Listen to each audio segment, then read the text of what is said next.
Hello, and welcome to the fourth English Today Business DVD. In this DVD, you can watch another 4 episodes of our story, On the Job, followed by the business skills section that looks at another aspect of win-win language. We'll then look at the following language topics. Describing the stages in a business transaction. Expressions used at international business fairs. The language and delivery techniques used in presentations. So, have fun and enjoy your viewing.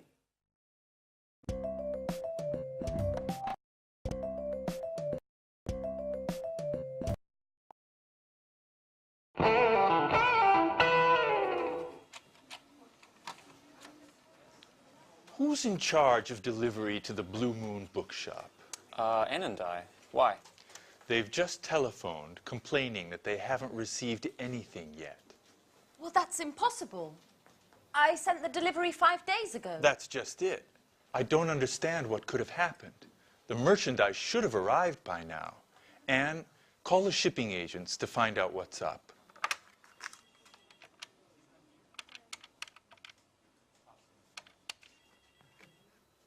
Hello, am I speaking to Fast Shipping? This is Anne Baxter from Pilgrim Publishing. I'd like to follow up on the merchandise we sent 5 days ago. Sorry? What? That's impossible. There must be some mistake. You can't have delivered it. Our client has just telephoned saying that they haven't received anything yet. Okay. Okay, I'll take a look at the paperwork and get back to you. Yeah, bye-bye. Well, Fast claims that the goods were signed for by the consignee. Rachel, go get the bill of lading. We need to look into what caused this mistake.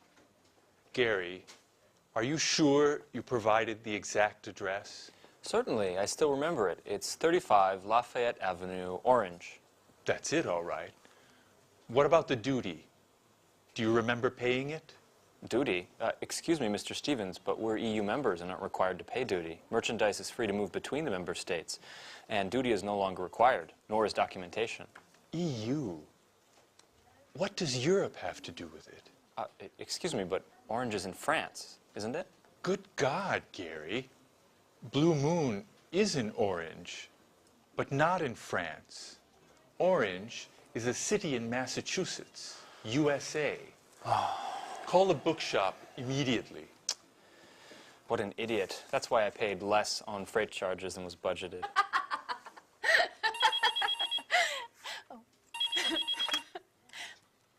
Hello, Pilgrim Publishing. This is Anne Baxter. How may I help you? Hello, this is Victoria Lee. I'm calling in regards to the shipment. I was wondering if you had any news yet? Yes, actually, I was just about to call you. Unfortunately, there's been a misunderstanding, but don't worry. We're taking care of things on our end, and you should receive the goods very soon. Could you tell me exactly what's happened? My boss is extremely upset. The shipping documents were in order. According to the bill of lading, the supplies should have already arrived. Can you explain why the merchandise is blocked in the custom warehouse? Customs? Oh, no, you see, I'm afraid there's been a slight problem in addressing the goods, and they've been sent to a destination in France instead of Massachusetts. France? Massachusetts? What are you talking about? The merchandise was destined for China. China? Excuse me, are you the owner of the Blue Moon in Orange, Massachusetts? No, I'm not. I work for Spectre. We're a multinational sporting goods manufacturer. I'm speaking with Fast Shippers, aren't I? Well, actually, no. This is Pilgrim Publishing. I'm afraid you've got the wrong number. But we do have something in common. We both use the same courier.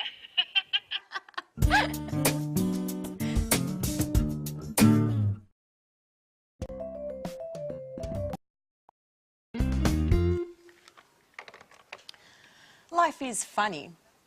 I dial a wrong number, and who do I call? A publishing house. Maybe it's fate. Nice young woman as well. What was her name? Anne Baxter, that's right. We use the same couriers and are both having problems with deliveries. What a strange coincidence. Mrs. Lee, have you spoken with fast shippers yet? Not yet. The number's always busy. We have to figure out what's happened. This delivery delay is costing us a lot of money. The courier assured us that the merchandise didn't have to pass through customs, that it would have left their warehouse with the customs bill already compiled, without any additional customs requirements.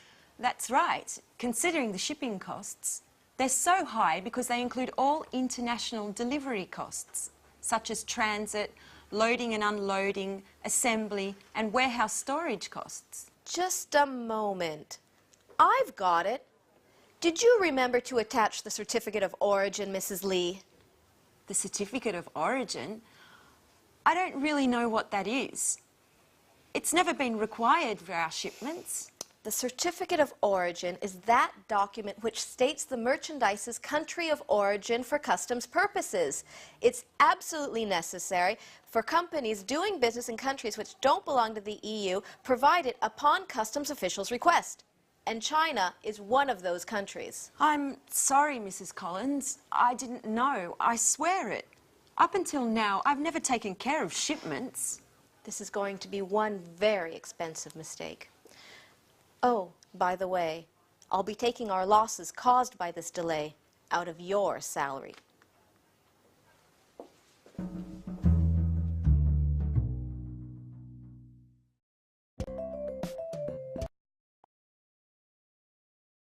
Orange, France, Orange, Massachusetts. Well, that's an understandable mistake. But Orange, China? You see what can happen if the goods are addressed to the wrong place. It can be very costly, as we saw in the video. Now, let's look at that process of buying and selling, that transactional process, and the commercial documents which are related to that. But first, do you know other terms for the word goods? Other ways of saying goods. There's products, merchandise, and also freight. Do you know that? Freight. F-R-E-I-G-H-T. Yeah, all four of them we use. Products, goods, merchandise, and freight. So let's look at that process now. And imagine that we are a buyer, a potential buyer. We would like to buy something. And so we contact a seller. Look at the screen, which will give you the list of the documents which we would need to do this transaction. The first one is the buyer makes an enquiry. Now, enquiry can be written with an E at the beginning or an I, an inquiry. So what's that? Well, that's to ask if goods are available, what the price of those goods are, what the conditions of delivery are, and also what the terms of payment are. So we as the buyer make an inquiry. Now, the potential seller sends back another document which is called the offer or the quotation. In that document, the seller offers to sell us the required goods, the goods that we have ordered at their price and with their conditions.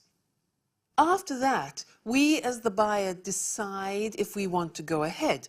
And if we do, then we make the order. That's the third document, the order. Now, in the order, we have all the full particulars and details of the goods that are to be supplied by the seller. So we have the inquiry, then the quotation, and now the order. After the goods are then packaged and they are prepared for transportation, usually we contact a shipping agent. Now, a shipping agent are the people who actually organize the transportation of merchandise. And they're also called freight forwarders. You see that word again? Freight. Freight forwarders or shipping agents. Now, that can be by sea, by land, or by air, depending on where the goods are going and what the goods are. Okay, So we decide to make the order. Now, the actual process involved at the beginning of payment starts with what we call a pro forma invoice. A pro forma invoice. Now, this is like an ordinary invoice, but in fact it's not the real one. It has all the details of the transaction, but it's not yet the real invoice. And that's often given to shipping agents who are doing the transportation. The most important document of payment is the invoice or the bill. Now, in the invoice, it's the document that describes the goods, the freight, the merchandise, the quality of that, the quantity, and the price. Also, the terms of payment and the delivery. And the invoice is sent to the buyer with the goods. It accompanies the goods. Then we, as the buyer, have to actually buy the goods, and to do that, payment takes place. Now, the safest way to pay for goods is still the letter of credit. And this is used extensively because it's the safest way. Because why? Because what it is, and it's an agreement between two banks, the banks of the buyer and the banks of the seller. And when the two banks agree, it's a much safer condition of payment. And as you heard in the video, you heard the words consignor and consignee. Well, the seller is the consignor and the consignee is the buyer. Okay? I hope that gives you some idea of what the whole selling and buying transaction is about, and also the main documents that you need in that process. Okay? Great. So, see you again in the next lesson. Bye.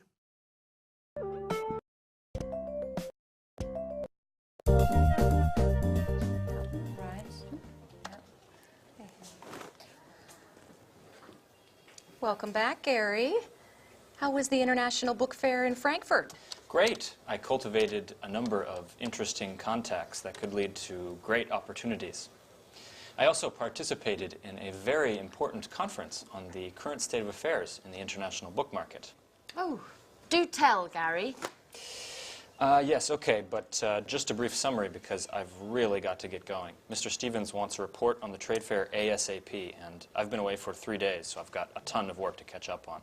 In any case, a number of the top company representatives from the largest international publishing houses participated. The most interesting presentation was surely that of John Schumann, one of the top experts in the publishing sector. And what did he have to say? Excuse me, just a moment. It's one of my contacts from Frankfurt. As I was saying, John Schumann, using the most current data as his starting point, he determined that the publishing market is growing slowly and that the number of readers is stagnant. It's the readers who already buy books and who want to increase the size of their libraries who are responsible for sales. To cut a long story short, the current crisis has been around for a while. Unfortunately, yes. Just the other day, a friend of mine from Amsterdam in the publishing trade was telling me that his company has had to let 15 people go since the beginning of the year. You're kidding. Does that mean that we could become redundant? No, Rachel, I just finished telling you that the trade fair was a huge success. We've just got to look at these things over the long term. It's the latest technologies that will offer the most success in this market. What do you mean? I'm talking about digital editing. We are on the cusp of a revolution in publishing. In other words, the transition from printed publishing to digital publishing. I'm afraid I don't agree with you, Gary. Internet, email, CD-ROM, DVDs, and all electronic gadgets put together will never substitute the joy of reading a book. I know, Rachel, you are a Luddite, but this is the future.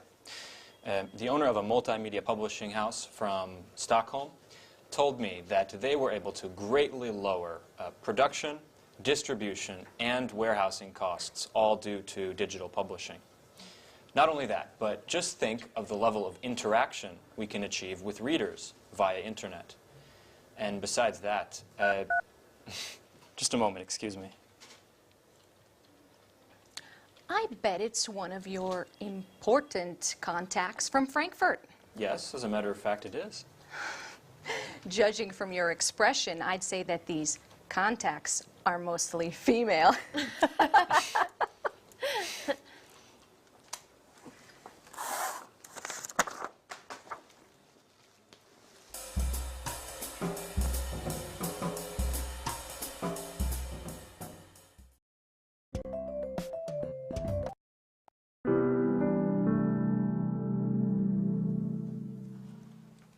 Oh, hi, Victoria.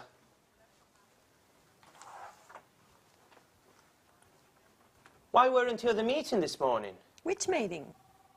The meeting that Mrs. Collins called with all the department heads to come to grips with the situation.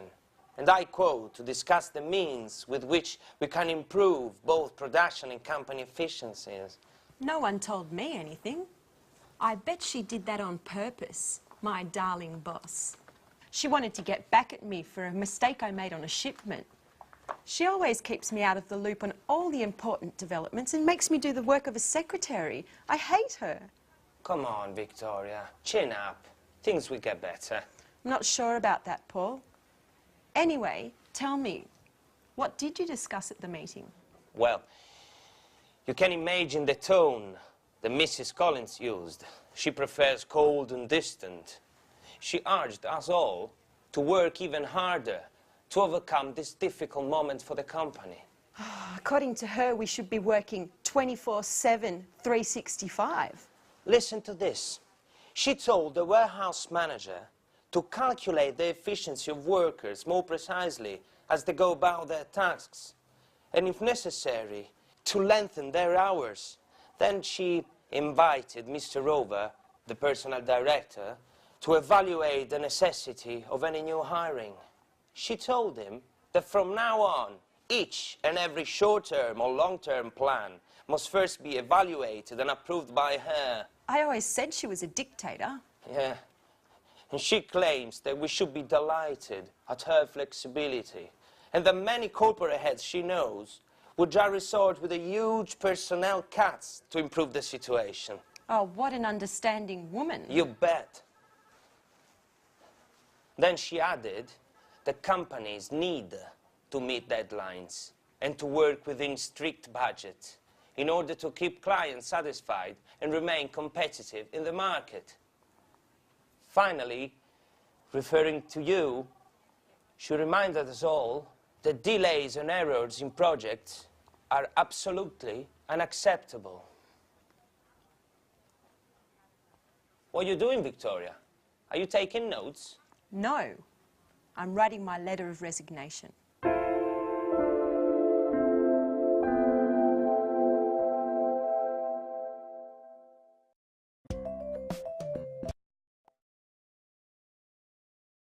Did you hear what she said? She said, I'm writing my letter of resignation. Now, do you remember what that means? Letter of resignation, it means she wants to resign, she wants to leave the company and quit her job. Poor Victoria. Well, let's now turn back to what we said at the beginning of the lesson, which was international fairs, and look at some of the language which is useful for you related to those. Now, if you decide to represent your company in an international fair, you are called an exhibitor. Look at the screen. An exhibitor. And what you have in order to display your things is a stand. It can be small, it can be large, but it's a stand. Also, we use booth. Now, when you go to the fair, the hard work begins because you have to set up or build the stand. Then, when it's ready, you display, which means to show, you display your goods, your products, or your services. Then at the end of the week, usually it's a week, you take down the stand. Now, if you're on the stand, it's really hard work, and I want to help you with some phrases that can be useful when visitors are walking past. Now, as they walk past, you often want to invite them onto the stand. Sometimes they will talk to you directly, but other times they just want to come on and look around. So you could say, do come in and have a look around. Have a look around. Now, another thing we use, which is very nice, is please feel free to browse. Please feel free to browse. Browse, which is also computer language, it means to look at things calmly. Okay? Now, obviously you don't want to abandon them, so you could say, if you need my help, don't hesitate to ask. If you need my help, don't hesitate to ask me. Okay? Now, obviously, with potential clients, there comes a time where you will be talking about prices. So, often a question that they will ask you is, what price discount do you offer on large quantities? Price discount, okay? Or what discount do you offer on upfront payment, which is an American term, or cash in advance, which is the British term. So that means you pay upfront, you pay before receiving the goods. Now, when you're answering questions like that, it depends on the person you're talking to, because they might be from Japan, from Germany, from America. So an important question to ask is, which currency would you like me to quote you in? Which currency? It could be yen, it could be pounds, it could be French francs, for example. So which currency would you like me to quote you in? Now, you could also say, for example, our price is X works, fob, or chief. Now, these might be familiar to you. They are the specific Incoterms. Incoterm means the international contract terms. Okay? Let's move on. Payment. Now, that's an important consideration. The question could be, what are your terms of payment? And you might want to answer, well, we usually work with a letter of credit. And as we said before in the previous lesson, a letter of credit is probably the safest term of payment. Then delivery questions could be, how long will it take you to deliver after confirmation of the letter of credit?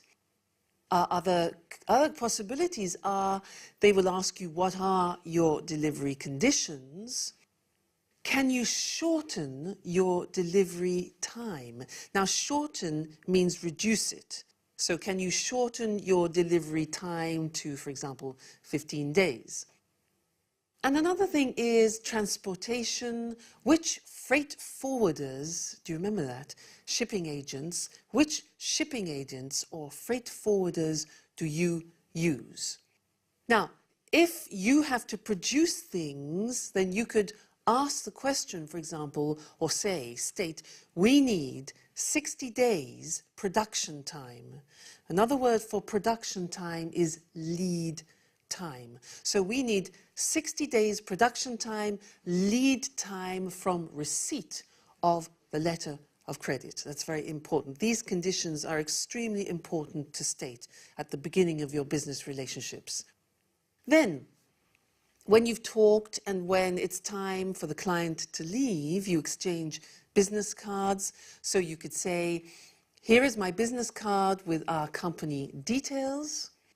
You can reach me on this number anytime during office hours. Notice we say you can reach me, you can phone me, you can contact me. Then after the fair, you can say, for example, let me know if you need anything, or give me a call if you have any queries. Queries, another word for questions. Don't hesitate to contact me if you need help. Okay? And then just wish them have a good trip back, because they've probably traveled from another country. All right? Well, I hope that helps you in some way to deal with the situation when you're on the stand. And good luck, because it's really hard work. Okay, thanks very much, and see you in the next lesson. Bye.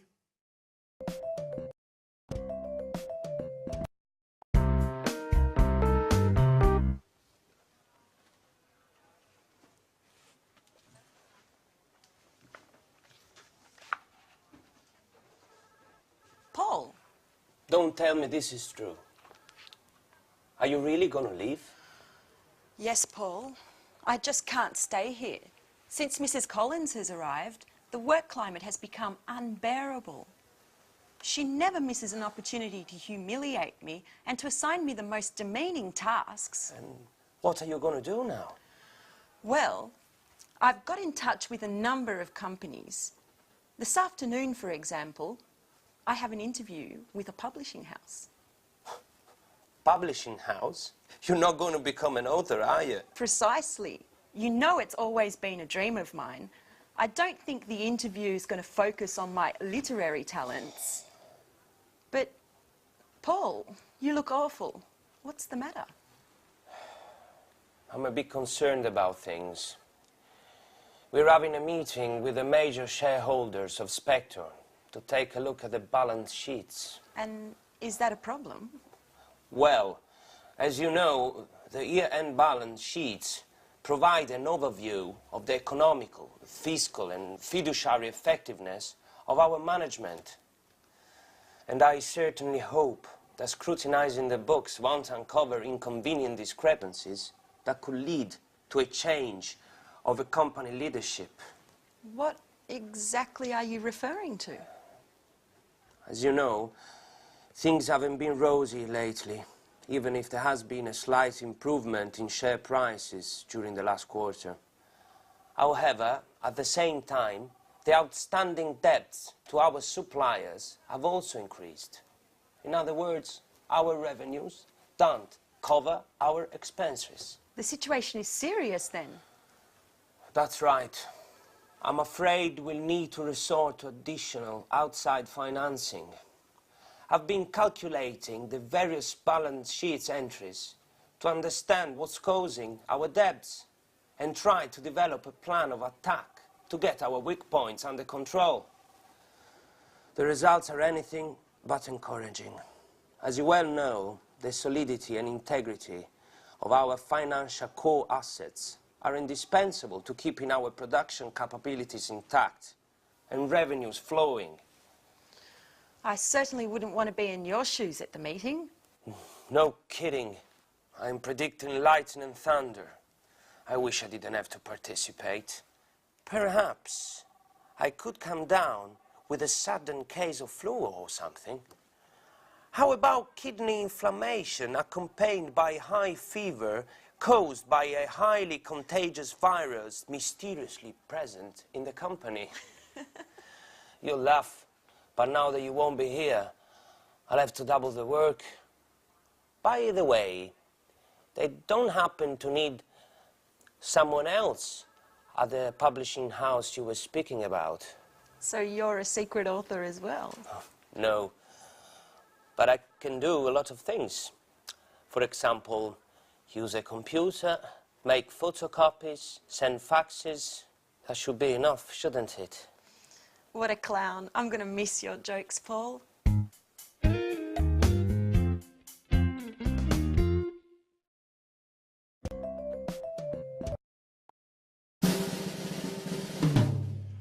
Yes, I see. I understand. But it has to be done by Friday. Is that possible? Good, good. It's very important. We'll be in touch. Thank you. Goodbye.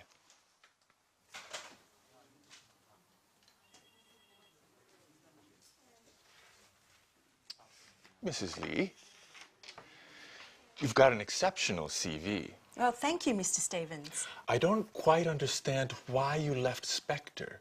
According to this, you were in a position of considerable responsibility. That's true. I was very satisfied with my job at the beginning. I had a very prestigious position and many high-profile projects were sent my way. However, once Spectre was taken over by a Japanese multinational, things just took a turn to the worse. My boss was let go, many of my colleagues were transferred, and I was relieved of my duties. And of course, well, maybe I shouldn't tell you. Please do. No reason to be afraid. Well, the truth is, I just didn't get along with my new boss. I appreciate your frankness. Sincerity is one of the main qualities that I look for in my employees. But tell me, Mrs. Lee, how are your bookkeeping, invoicing, and administrative skills? Excellent, I would say. But I wanted to speak to you about Are you familiar with the publishing market? Yes, to a certain degree.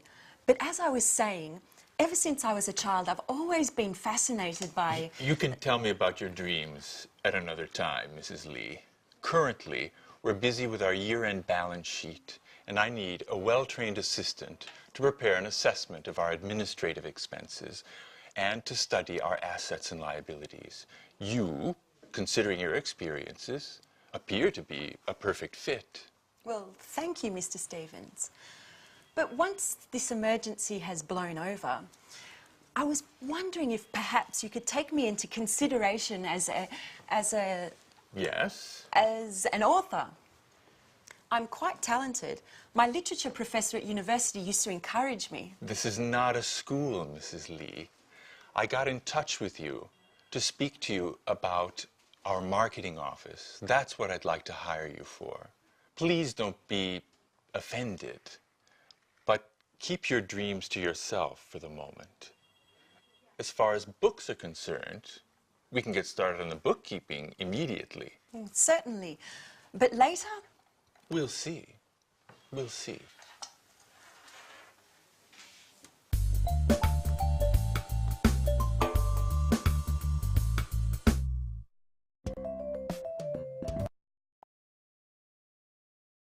Did you notice how Mr. Stevens was reading a CV, it was Victoria's curriculum vitae, when he was doing the interview with her?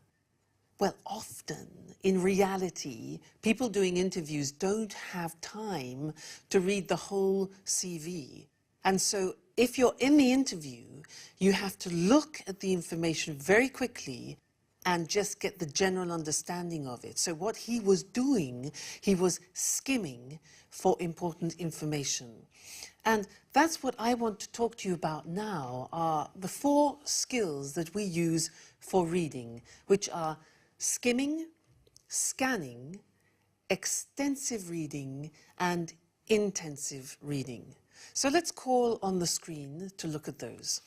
Now, the first thing that I talked about was skimming, which is what I said Mr. Stevens was doing. And that means that you read quickly in order to get the most important information or to get the gist.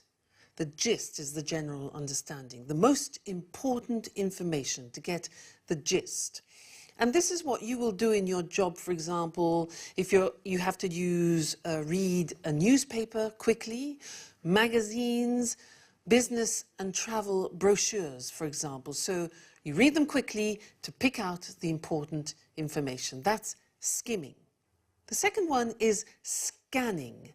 Now, we use scanning in order to extract particular information, a particular piece of information. So, for example, if you want to see a particular television program, you scan it.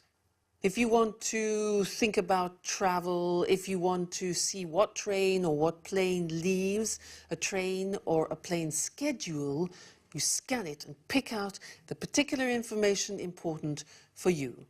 Also, a conference guide. When there are many speeches, you scan and pick out the one relevant to you. So that's skimming, scanning. What about extensive reading?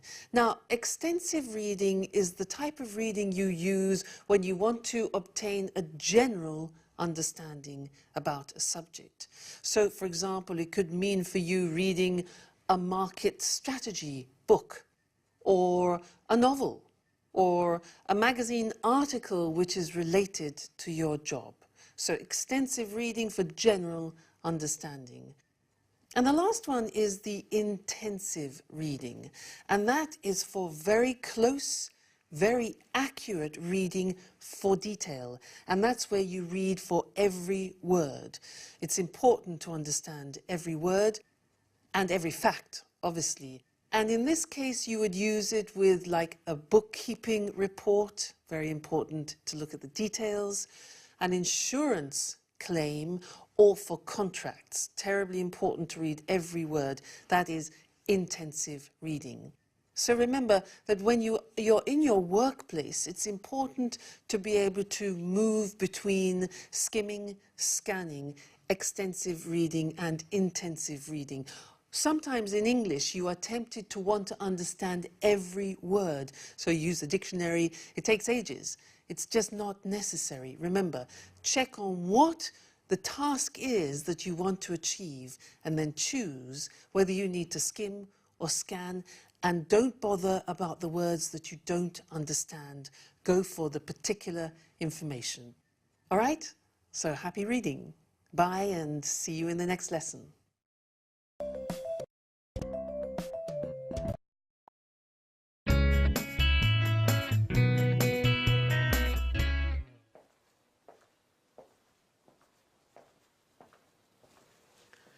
Excuse me, my name's Victoria Lee. Today's my first day at work and I'd like to know... Great. Great way to start. Where is everybody? Mr. Stevens told me I was going to meet my new colleagues and they were going to explain everything. Wonder if I've come to the wrong department. Ah, you must be the new arrival. Pleasure to meet you. I'm Rachel. The pleasure's all mine. My name's Victoria Lee. Mr. Stevens asked me to show you the office and explain everything. So, over there is the fax and the photocopier. This is your desk and computer. What else? Oh, yes, you'll find a coffee machine down the hall. But please, remember... Few breaks, and please keep them short. This gentleman is Gary Reynolds, head of marketing. How do you do? I'm Victoria.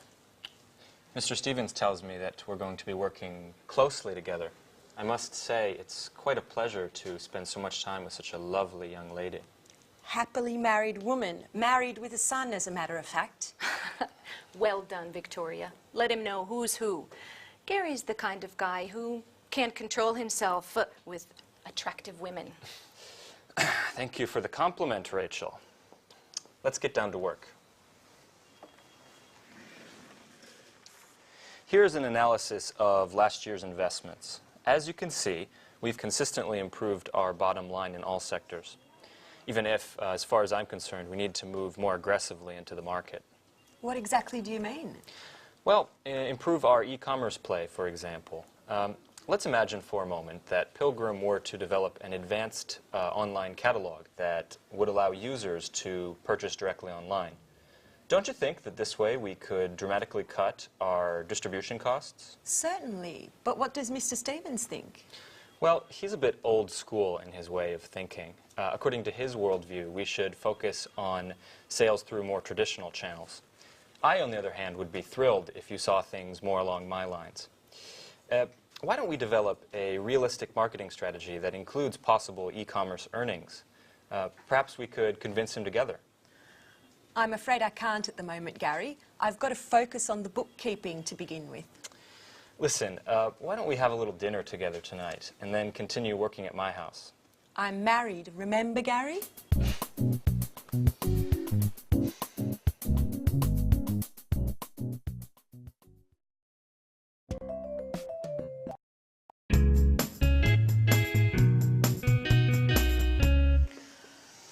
Statistics, accounts, reports. Not much has changed from Spectre. And I was hoping for a more creative position. See you later. Oh, hello. You must be the new hire. I'm Anne Baxter. I'm Victoria Lee. I recognise your name. Have we met before? I don't think so. Or perhaps we met at the Red Lion pub. I often go there with my friends. No, it doesn't sound familiar. Actually, I have a son, so I don't get out much. But still, I've heard your name before. Just a moment, now I remember. We met on the telephone when I was still working at Spectre. We both had that problem with our courier, Fast. Oh, yes. Oh, yes, I remember now. You were having problems with a shipment to China. Gosh, what a coincidence. Well, who would have ever thought we would end up working together? So, how are things going? Well, it's still too early to say. Today's my first day at work. Oh, well, I presume you've already met Gary. Yes, earlier. We're working on a project together. And I bet he's already invited you out to dinner. Yes, as a matter of fact. And he's probably told you that he loves working with charming young girls such as yourself. Yes, and how do you know? He always uses the same line. He did the same with me. How original. Well, I'm pleased that you've joined us here, and, well, I hope we'll become great friends. Yes, well, I'm sure we will. You're very nice. And who knows, maybe that telephone call was destiny.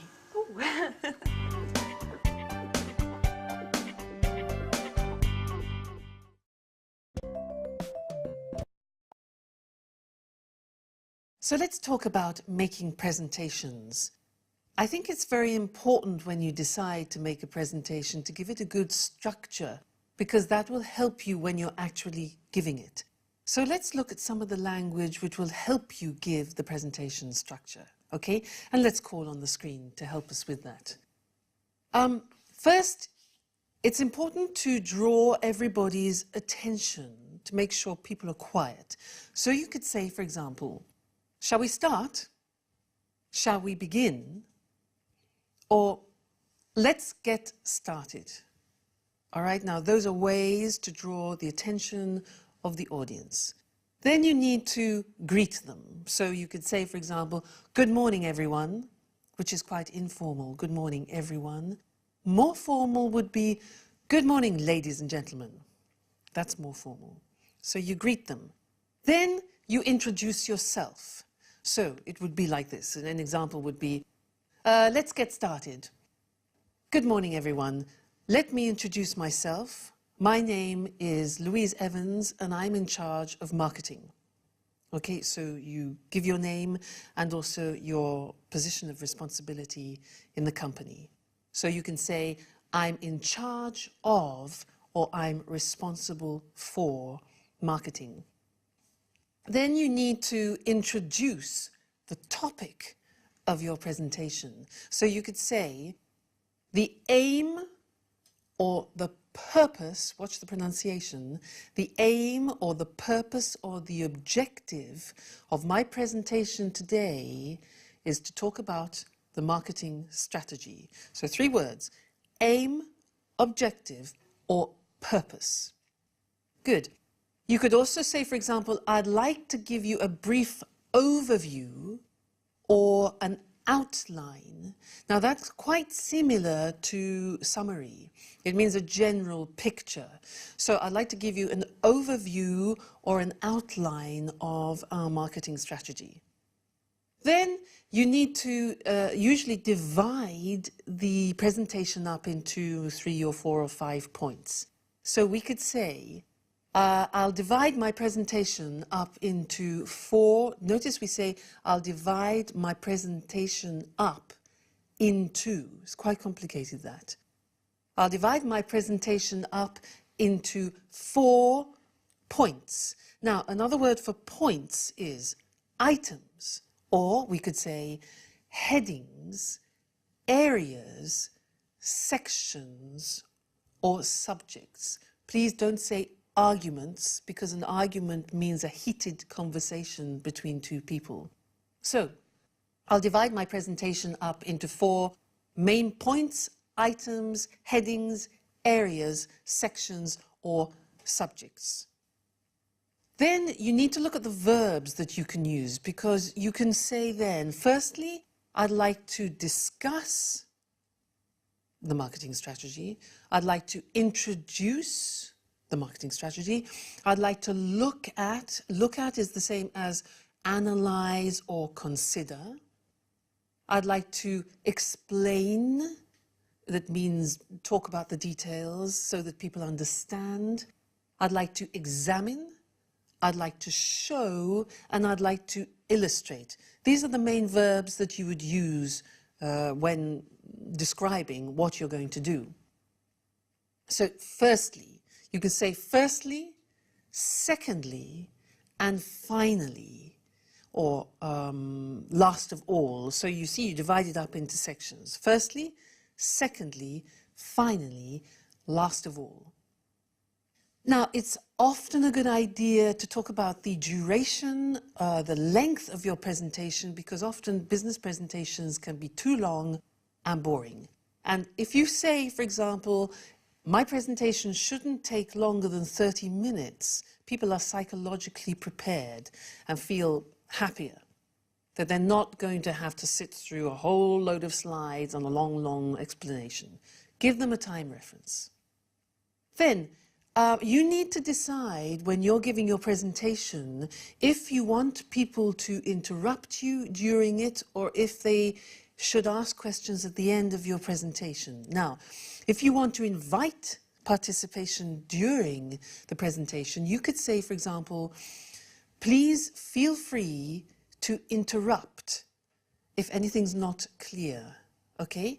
Please feel free to interrupt if anything's not clear, if you want to ask questions.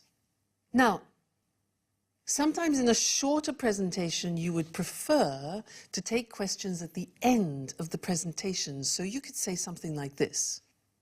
If you have any questions, could I ask you to keep them until the end of the presentation? Let's look at that again. It's not easy.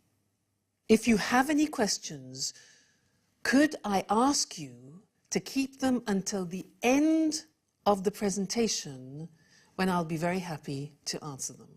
All right? So there you keep control of how much interruption you have in your presentation. So we've said, firstly, I'd like to discuss or I'd like to talk about the marketing strategy. Now, when you want to move on to the second point, you can say in English, good, now let's move on to my next point. Move on to my next point. Another possibility is, good, that brings me to my next point. So that's moving the presentation forward. If somebody interrupts you and you don't want to handle the interruption at that moment, you can say, yes, that's a very good question, but can I come back to that later? So recognize the question and say, that's a good question, to show that you're going to deal with it, but then say, can I come back to that later? And of course, if you say that, make sure you remember that question, make a mental note, and always answer it. Then, to conclude the presentation, you can say, I'd like to finish by saying that, or I'd like to conclude by saying that. Or you can say, in conclusion, I think we should, in conclusion. And the very last things to say are usually, thank you very much for coming. Thank you for your attention is not necessary because you're doing the work, they're there to listen to you. So it's just better, I think, to say, that's it, which means it's finished. And thank you very much. Thank you very much for coming, or thank you very much. All right? So I hope that helps you with your future presentations. Remember, structure is very important and it will help you remember things more clearly. So good luck with any presentation that you do in the future, and good luck in general with your business English. Bye.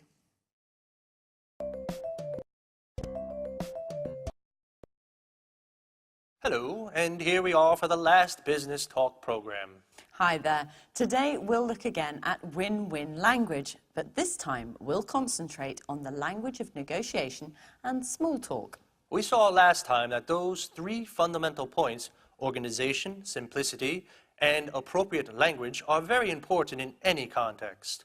But let's have a look now at how win-win language can produce positive results in a negotiation. Eric and I are going to act out an example of a supplier asking for a price increase to cover transport costs. As you listen, keep in mind team spirit and a positive approach.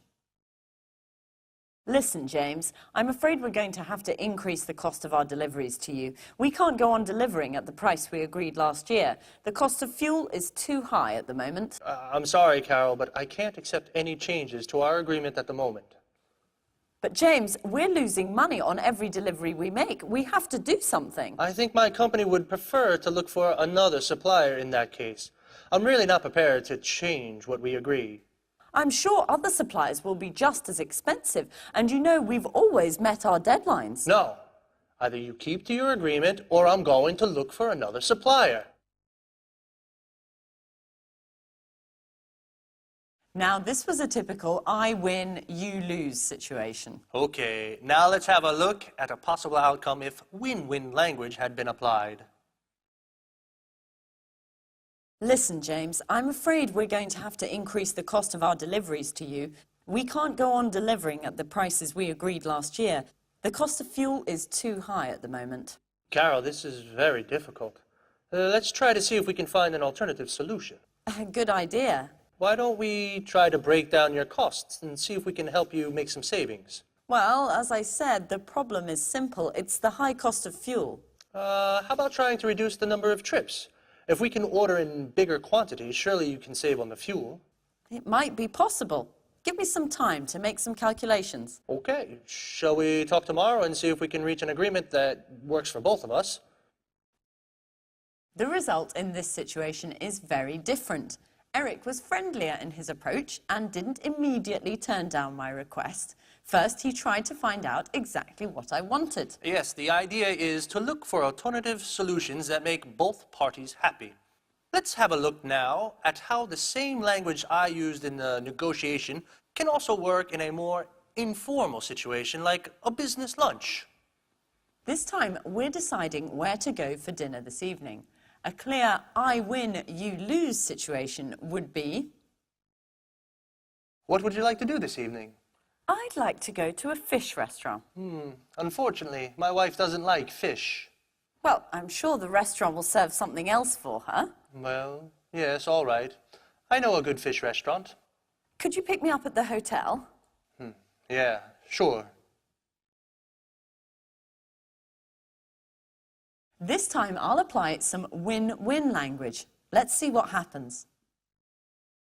What would you like to do this evening? How about going to a fish restaurant?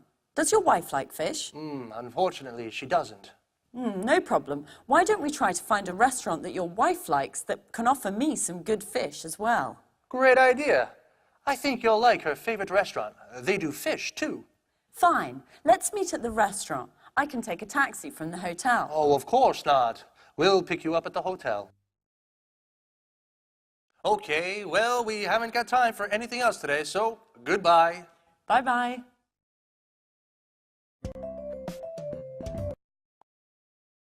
So, if you're negotiating or deciding where to go for an informal business dinner, win-win language can really make a difference.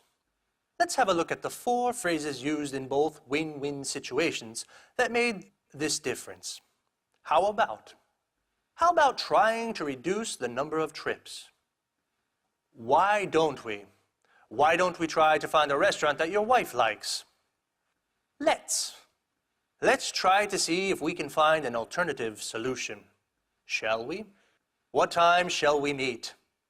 When placed at the beginning of a sentence, these phrases involve the other person and keep them involved in the conversation.